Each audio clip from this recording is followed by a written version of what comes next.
अंबानी खानदान की दास्तान। ये सिर्फ एक बिजनेस की कहानी नहीं, बल्कि एक ही घर के दो भाइयों की कहानी है। एक वो जो एशिया का सबसे अमीर आदमी बन गया, और दूसरा जिसने सब कुछ खो दिया। 10,370 अरब रुपए। जी हाँ, ये है मुकेश अंबानी की कुल दौलत। इसको जरा यूं समझें कि जितनी देर में हम ये बात कर रहे हैं, वो शायद करोड़ों रुपए मजीद कमा चुके होंगे।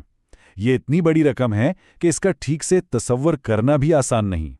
तो पहला सवाल तो यही जहन में आता है कि आखिर इतनी बेपनाह दौलत आई कहां से? मुकेश अंबानी ने ये सब कुछ कैसे बनाया? और इससे भी ज्यादा हैरान करने वाला सवाल यह है कि उनका भाई, जिसको विरासत में सब कुछ मिला था, वो मुकम्मल तौर पर दिवालिया कैसे हो गया। चलें आज इस पूरी कहानी की गुत्थियां सुलझाते हैं। देखिए, इन दोनों भाइयों की कहानी को समझने के लिए हमें थोड़ा पीछे जाना पड़ेगा, उस शख्स की तरफ जिसने इस पूरी सल्तनत की बुनियाद रखी, यानी इनके वालिद धीरूभाई अंबानी। असल कहानी की शुरुआत वहीं से होती है। तो धीरूभाई ने शुरुआत कहां से की? यमन में एक छोटी सी नौकरी, एक क्लर्क की हैसियत से। लेकिन उनके ख्वाब बहुत बड़े थे। 8 साल वहां काम करने के बाद 1958 में वो एक जबरदस्त बिजनेस आइडिया लेकर वापस इंडिया आए। पहले उन्होंने मसालों का काम शुरू किया और फिर 1966 में उन्होंने रिलायंस टेक्सटाइल्स की बुनियाद रखी। और जानते हैं क्या हुआ? सिर्फ 11 साल के अंदर 1970 तक रिलायंस का नाम पूरे हिंदुस्तान में गूंज रहा था। और यहीं पर धीरूभाई की जहानत का असल कमाल नजर आता है। इस जमाने में हुकूमत ने कॉटन पर बड़ी सख्त पॉलिसियां लगाई हुई थीं। बहुत सी कंपनियां परेशान थीं। लेकिन धीरूभाई ने एक ऐसा रास्ता निकाला जो किसी ने सोचा भी नहीं था। उन्होंने मसनूई टेक्सटाइल का इस्तेमाल शुरू कर दिया। ये एक मास्टर स्ट्रोक था। इस एक फैसले ने उन्हें न सिर्फ सरकारी पाबंदियों से बचा लिया, बल्कि सस्ते कपड़ों की वजह से रिलायंस मार्केट का किंग बन गया। धीरूभाई की जिंदगी तक तो सब कुछ ठीक ठाक चल रहा था, लेकिन 2002 में उनकी वफात के बाद कहानी में एक नया मोड़ आया। एक ऐसा तनाज़ा खड़ा हुआ जिसने इस अजीम सल्तनत को 2 हिस्सों में बांट दिया। असल मसला तब शुरू हुआ जब 1986 में धीरूभाई बीमार पड़ गए। फिर 2002 में उनका इंतकाल हो गया और उन्होंने कोई वसीयत नहीं छोड़ी थी।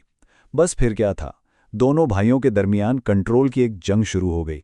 आखिरकार उनकी वालदा को बीच में आना पड़ा और 2005 में कारोबार बाकायदा तौर पर तकसीम हो गया।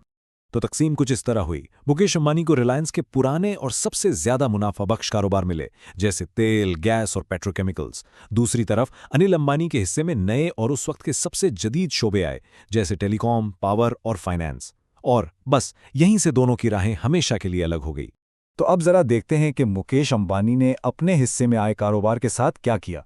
उन्होंने इसे सिर्फ संभाला ही नहीं, बल्कि इसे एक नई ही सतह पर पहुंचा दिया। मुकेश ने बुनियादी तौर पर 4 बड़े काम किए। पहला, उन्होंने जामनगर रिफाइनरी को दुनिया की सबसे बड़ी रिफाइनरी बनाकर अपनी पोजीशन मजबूत की। दूसरा, उन्होंने स्मार्ट बाजार के जरिए रिटेल की दुनिया में कदम रखा। तीसरा, उन्होंने क्रिकेट में इन्वेस्ट किया और मुंबई इंडियंस जैसी कामयाब टीम खरीदी। और चौथा, जो शायद सबसे बड़ा कदम था, वो था जियो, जिसने पूरी टेलीकॉम इंडस्ट्री को हिलाकर रख दिया। जियो का लॉन्च वाकई एक गेम चेंजर था। 2016 में इन्होंने मुफ्त डेटा और कॉल्स की ऑफर दी। नतीजा, सिर्फ 6 महीनों में 10 करोड़ से ज्यादा लोग इनके नेटवर्क पर आ गए। इस एक चाल ने मार्केट के पुराने खिलाड़ियों का खेल ही खत्म कर दिया। तो एक तरफ मुकेश की कामयाबी की ये दास्तान है और दूसरी तरफ है उनके छोटे भाई अनिल अंबानी। उनकी कहानी खतरात मोल लेने और आखिर में सब कुछ गंवा देने की कहानी है। माहिरीन कहते हैं कि अनिल की नाकामी की कई बड़ी वजूहात थीं। एक तो उन्होंने बहुत तेजी से हर तरफ हाथ फैलाने की कोशिश की, जिससे खर्चा तो बहुत हुआ लेकिन मुनाफा नहीं आया। फिर उन्होंने मार्केट के बड़े खिलाड़ियों से सीधी टक्कर ले ली। अक्सर उनकी सरमायाकारी का वक्त गलत साबित हुआ। और सबसे अहम बात, वो मुकेश की तरह अपने कारोबार को मुख्तलिफ शोबों में नहीं फैला सके, जिसकी वजह से वो बुरी तरह माली बहरान में फंस गए। हालात इतने ज्यादा बिगड़ गए कि एक मौके पर एरिक्सन नामी कंपनी का कर्ज ना देने पर अदालत ने अनिल अंबानी को जेल भेजने का हुक्म दे दिया। वो जेल जाने ही वाले थे कि बिल्कुल आखिरी वक्त पर उनके बड़े भाई मुकेश अंबानी ने वो सारा कर्ज अदा करके उन्हें बचा लिया। तो एक ही विरासत से शुरू होने वाली 2 कहानियों का अंजाम कितना मुख्तलिफ निकला। आइए जरा आखिरी आदाद-ओ-शुमार पर एक नज़र डालते हैं, जो सारी कहानी बयान कर देते हैं। आज मुकेश अंबानी की कुल दौलत 122 अरब डॉलर से भी ज्यादा है। वो दुनिया के अमीर तरीन लोगों में से एक हैं। और दूसरी तरफ अनिल अंबानी की कुल दौलत है 0। जी, ये कोई अफवाह नहीं, बल्कि ये बात उन्होंने खुद बरतानिया की एक अदालत में बाकायदा तौर पर कही थी। तो ये पूरी दास्तान हमें एक बहुत बड़े सवाल के सामने लाकर खड़ा कर देती है कि कारोबार में कामयाबी के लिए क्या चीज ज्यादा अहम है, एक बेहतरीन हिकमत अमली या फिर अच्छी किस्मत।